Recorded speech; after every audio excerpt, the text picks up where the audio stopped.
La lectura de hoy es el Salmo 16. Este texto profetiza sobre la obra de salvación de Dios Hijo, el Mesías, quien vendrá a la tierra dentro de 1000 años. También habla del resultado de esta obra y revela que se trata de una obra conjunta con Dios Padre. Asimismo, habla de la resurrección de Dios Hijo. ¿Qué dice, entonces? Hoy exploraremos esto y compartiremos la gracia. Primero, el texto de hoy profetiza sobre la obra de Dios Hijo, el Mesías, quien vendrá dentro de 1000 años. El texto de hoy, Salmo 16, 1-4, dice: Guárdame, oh Dios, porque en ti me refugio. Dije al Señor, tú eres mi Señor, sin ti no tengo bien alguno. Los santos en la tierra son los excelentes, en quienes reside toda mi alegría. Aquellos que ofrecen ofrendas a otros dioses verán multiplicados sus dolores. No ofreceré sus libaciones de sangre, ni sus nombres estarán en mis labios. Guárdame, oh Dios, porque en ti me refugio. Aquí, el yo se refiere a Dios Hijo, el Mesías, quien vendrá a esta tierra. Es decir, mediante la oración, David presenta su ministerio como si él mismo fuera el Mesías, Dios Hijo. Sin embargo, las palabras, guárdame, y en ti me refugio, implican que Dios Hijo enfrentará toda clase de dificultades, tribulaciones y persecuciones cuando venga a esta tierra. Esta frase, en tiempo perfecto profético, expresa seguridad futura.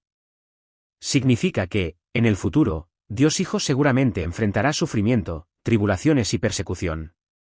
Por lo tanto, Dios Hijo seguramente buscará protección y se refugiará en Dios Padre. Le dije al Señor, tú eres mi Señor, sin ti no tengo nada bueno. La palabra, dije, aquí significa, decir, y está en tiempo perfecto profético.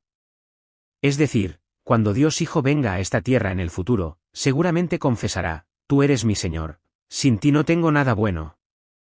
La palabra traducida como bendición, aquí significa gozoso, agradable, bueno, y bueno. En otras palabras, Dios Padre lo es todo para Dios Hijo. En otras palabras, Dios Padre es gozo, placer, bien, bondad y bendición para Dios Hijo. ¿Qué opinas? Este pasaje revela la misma pasión con la que Dios Hijo emprenderá la obra de salvación. Es decir, emprenderá la obra de salvación con un corazón lleno únicamente de Dios, un corazón que se regocija y se deleita en Él, un corazón que desea obedecer su palabra y un corazón que anhela cumplir el pacto de redención eterno. No, la emprenderá únicamente exaltando a Dios, considerándolo su bendición y reconociéndolo como su Señor. ¿Pero cómo reaccionarán quienes lo rodean? Aproximadamente 1000 años después de que se proclamaran estas palabras, cuando el Mesías Jesús vino a la tierra en carne y hueso, la gente lo rechazó y despreció, diciendo: está poseído por Belcebú, y expulsa demonios por el poder de Belcebú. Sin embargo, estas palabras ahora nos dicen que el Mesías Jesús está lleno únicamente de Dios y obrará fortalecido por la autoridad y el poder de Dios. Alabará y exaltará solo a Dios, se deleitará y se regocijará solo en Dios y obedecerá su voluntad. Preciosos son los santos que están en la tierra, en ellos está toda mi delicia. Estas palabras también revelan el corazón con el que el Hijo de Dios llevará a cabo su obra de salvación. Aquí, los santos que están en la tierra, se refieren al pueblo de Dios que será salvado mediante la obra de salvación del Mesías, el Hijo de Dios. Entonces, ¿por qué no llamarlos simplemente santos, sino santos que están en la tierra? Ahora bien, ¿cómo viven los santos que están en la tierra? Al observar sus vidas, vemos que cometen toda clase de pecados debido a su corrupción y depravación, sufren toda clase de dificultades, persecución y amenazas, y viven de manera verdaderamente humilde e insignificante. Esto contrasta marcadamente con la imagen de los santos que un día serán revestidos de cuerpos espirituales y vivirán con honor y gloria en el cielo. En verdad, los santos que están en la tierra parecen humildes, insignificantes e insignificantes. Sin embargo, el texto de hoy describe a estos santos como honorables. ¿Por qué es así? ¿Por qué son honorables? Esto se debe a que, aunque los santos en la tierra parezcan insignificantes a nuestros ojos humanos, son el pueblo de Dios, sus hijos. Además, son quienes reciben el amor infinito de Dios, el Rey de Reyes, quien incluso entregó a su Hijo unigénito. Además, son quienes están siempre con Dios, compartiendo comunión con Él y viviendo bajo su protección y cuidado. Además, son quienes un día serán revestidos con cuerpos espirituales de resurrección, entrarán al cielo y vivirán como reyes. Por esta razón, el Mesías, el Hijo de Dios, dice que honrará a este pueblo de Dios y, de hecho, que llevará a cabo su obra con gran gozo y deleite en ellos. No es que actúe con reticencia, pensando, ¿de verdad tengo que salvar a esta gente patética e insignificante? Más bien, dirá, wow. Este es el pueblo de Dios elegido desde la eternidad. Son verdaderamente preciosos, gloriosos y benditos. Se regocijará y deleitará verdaderamente en ellos, llevando a cabo su obra de salvación. Además, estas palabras también insinúan un futuro bendito para estas personas. Es decir, los santos, que reciben la salvación por medio del Mesías, el Hijo de Dios, el pueblo de Dios, serán honrados y experimentarán un gozo y una alegría profundos. ¿Por qué? Porque, mediante la obra salvadora del Hijo de Dios, no solo serán liberados de la esclavitud de Satanás y se convertirán en pueblo de Dios, hijos de Dios, sino que también serán liberados de la muerte y la destrucción eternas y entrarán en el reino eterno de los cielos. Pero, ¿qué sucederá con los incrédulos que rechazan y descreen en el Mesías, el Hijo de Dios? Quienes ofrecen sacrificios a otros dioses sufrirán aún más. Aquí, quienes ofrecen sacrificios a otros dioses, se refiere a los incrédulos que no aceptan ni aceptan al Mesías, el Hijo de Dios. Estas personas sufrirán aún más. En otras palabras, quienes no creen en los méritos de la sangre del Hijo unigénito experimentarán aún mayor dolor, sufrimiento, tristeza y aflicción. ¿Qué opinas? Toda nuestra vida en esta tierra transcurre entre todo tipo de dolor, sufrimiento, tristeza y aflicción. Sin embargo, el pueblo de Dios, que vive bajo su protección, cuidado y amor al creer en los méritos de la sangre de su Hijo unigénito, recibirá consuelo, vivirá con gozo, felicidad y paz, y entrará al cielo. En cambio, quienes no creen vivirán en esta tierra entre todo tipo de dolor, sufrimiento, tristeza y aflicción, y al morir caerán en el lago de fuego eterno del infierno. No, en definitiva, quienes no creen en los méritos de la sangre de su Hijo unigénito experimentarán aún mayor dolor, sufrimiento, tristeza y aflicción. No ofreceré sus libaciones de sangre, ni pronunciaré su nombre. Aquí, ellos, se refiere a aquellos que ofrecen sacrificios a otros dioses, es decir, los incrédulos que no aceptan, rechazan ni creen en el Hijo de Dios que vino a la tierra. Sin embargo, esto incluye incluso a aquellos judíos que, a pesar de la venida del Hijo de Dios, insistieron en ofrecer los sacrificios del Antiguo Testamento dados como símbolos y prefiguraciones. Además, el término, libación de sangre, aquí es una sinécdoque, que representa todos los sacrificios mencionados en el Antiguo Testamento. Por ejemplo, holocaustos, ofrendas por el pecado, ofrendas por la culpa, ofrendas de paz y ofrendas de fuego. En otras palabras, implica que cuando el Mesías, el Hijo de Dios, venga a la tierra en carne y hueso, ofrecerá un sacrificio eterno, diferente de los sacrificios del Antiguo Testamento que consistían en sacrificar animales y derramar su sangre. ¿Qué clase de sacrificio es este? Hebreos 9 y 12 declara: no mediante la sangre de machos cabríos ni de becerros, sino mediante su propia sangre, entró una vez para siempre en el lugar santísimo, habiendo obtenido eterna redención para nosotros. Hebreos 10 y 12 también declara: pero Cristo ofreció un solo sacrificio por los pecados para siempre. No con sangre de machos cabríos ni de becerros, sino con su propia sangre, obtuvo eterna redención. El pasaje afirma que el Mesías, Jesús, no ofreció la sangre de machos cabríos ni de becerros, como era costumbre en el Antiguo Testamento, sino solo con su propia sangre, es decir, al morir en la cruz y derramar su sangre, ofreció un sacrificio eterno de expiación. En definitiva, el mensaje del pasaje de hoy es que cuando el Hijo de Dios venga a esta tierra y ofrezca un sacrificio eterno al morir en la cruz, la libación de sangre, que se ofrecía en la época del Antiguo Testamento, es decir, todos los sacrificios de esa época, será abolida, y sus nombres ya no se mencionarán.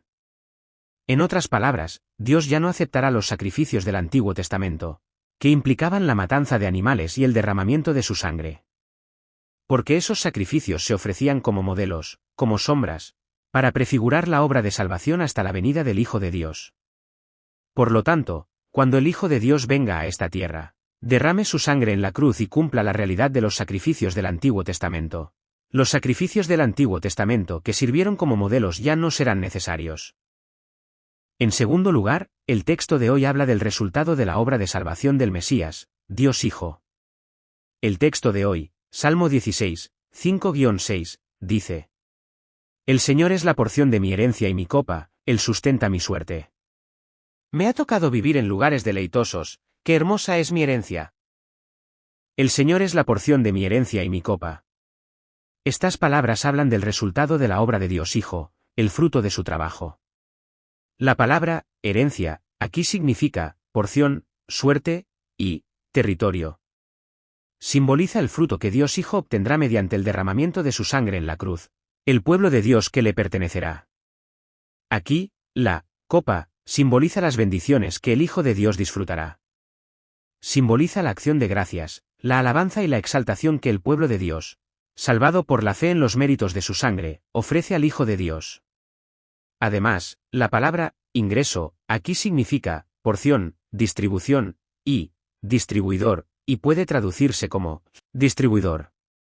En otras palabras, este versículo dice que Dios Padre es quien dispensa mi herencia y mi copa.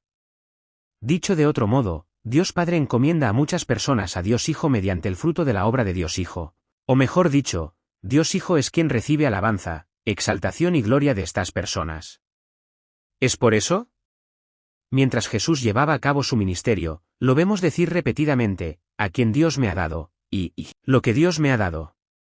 En otras palabras, Dios confió a Jesús a las personas que había elegido desde la eternidad, y toda su alabanza, adoración y exaltación también provenían de Dios.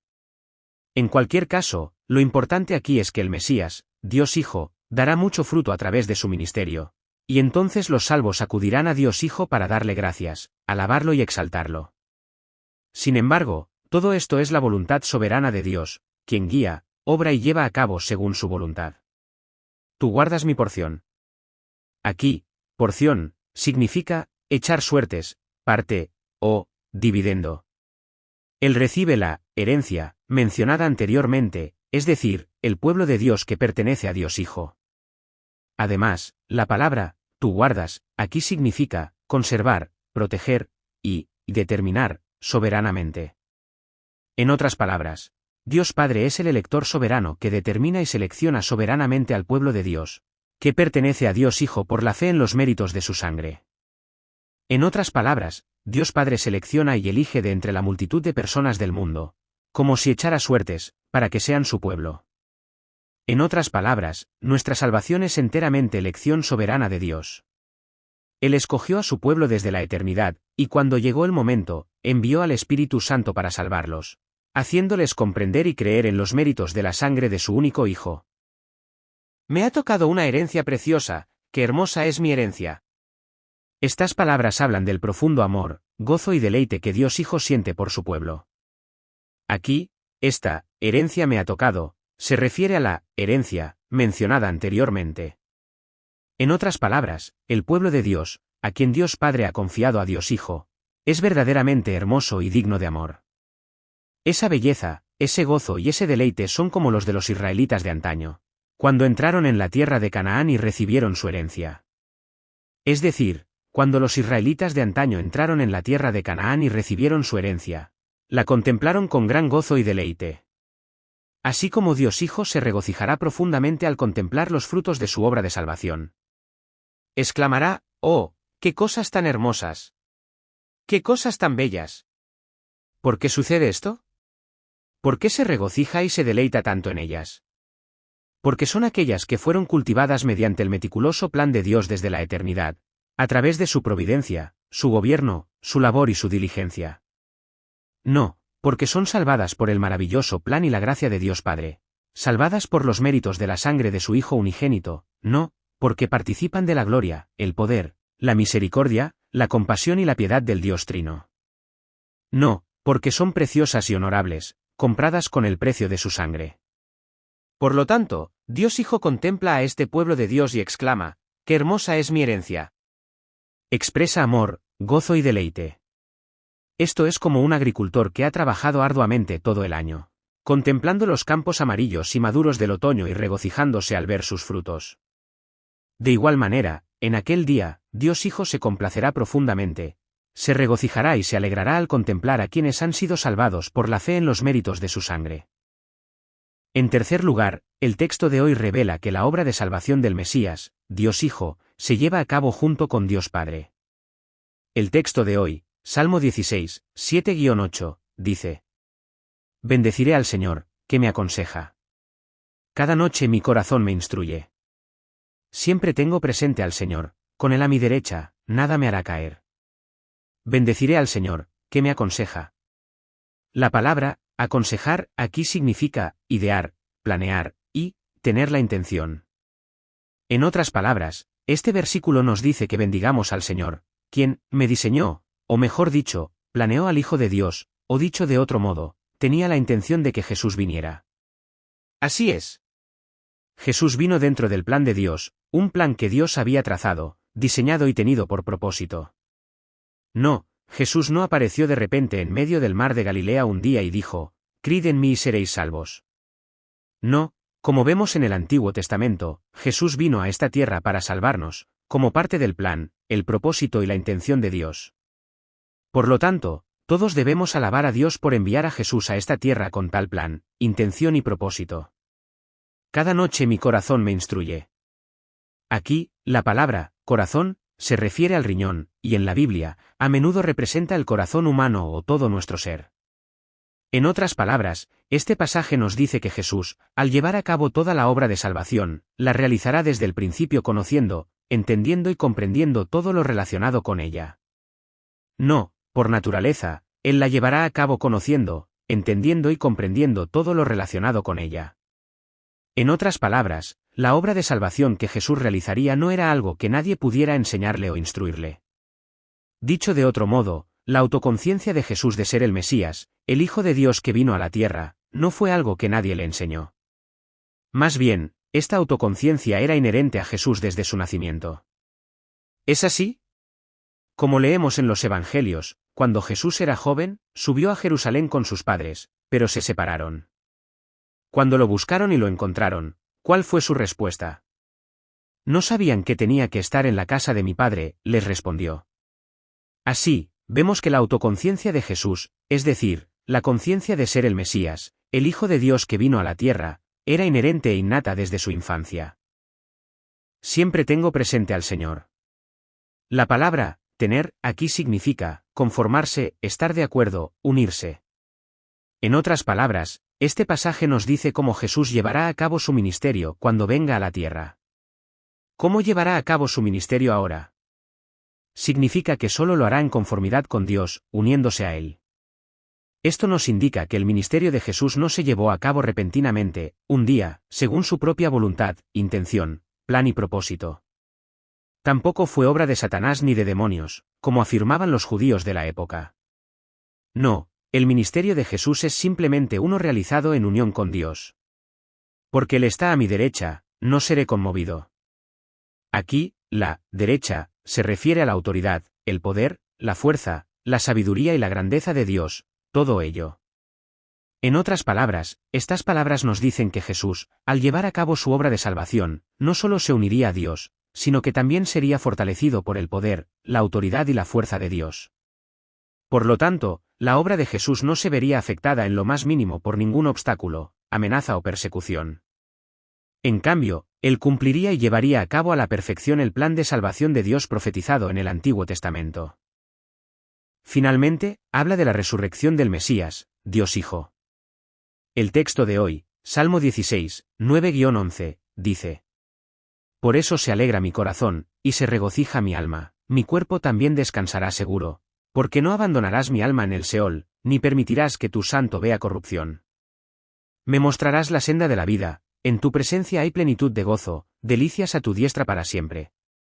Por eso se alegra mi corazón, y se regocija mi alma.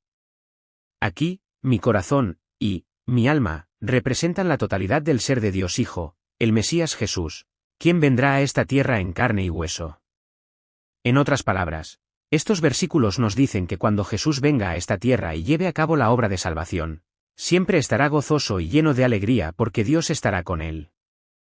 Aunque esta vida será miserable y dolorosa, sin un lugar donde recostar la cabeza, llena de sufrimiento y miseria, y finalmente, capturada por los enemigos, crucificada y desangrada hasta la muerte, será una vida de gran gozo y alegría, pues será una vida en la que Dios Padre estará con nosotros y obrará con su poder. Mi cuerpo también estará a salvo. Estas palabras enfatizan particularmente el cuerpo del Mesías Jesús y subrayan que mi cuerpo estará a salvo. En otras palabras, cuando el Mesías Jesús venga a esta tierra, su cuerpo será escupido por sus enemigos, ridiculizado con una caña, traspasado por una lanza y, finalmente, crucificado y desangrado hasta la muerte. Sin embargo, su cuerpo no se descompondrá, sino que resucitará sano y salvo, sin daño alguno. En otras palabras, esto puede considerarse una profecía de su resurrección. Luego reitera cómo será realmente esta resurrección.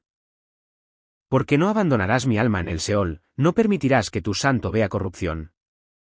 Aquí, mi alma, se usa en contraposición a la frase siguiente, tu santo, y representa la totalidad del ser del Mesías, Dios Hijo, Jesús, quien vendrá a esta tierra en el futuro. Además, la frase, no permitirá la corrupción, significa aquí, no dejar en un sepulcro, no colocar en la tumba, no permitir la corrupción, impedir la corrupción. En otras palabras, estas palabras significan que cuando el Mesías, Jesús, venga a esta tierra y muera en la cruz, Dios no dejará el cuerpo de Jesús en la tumba, ni permitirá que se descomponga, sino que lo resucitará de entre los muertos. ¿Qué sucedió exactamente con esta profecía? Podemos confirmar que esta profecía se cumplió y se realizó a través de Jesús, aproximadamente 1000 años después de haber sido proclamada.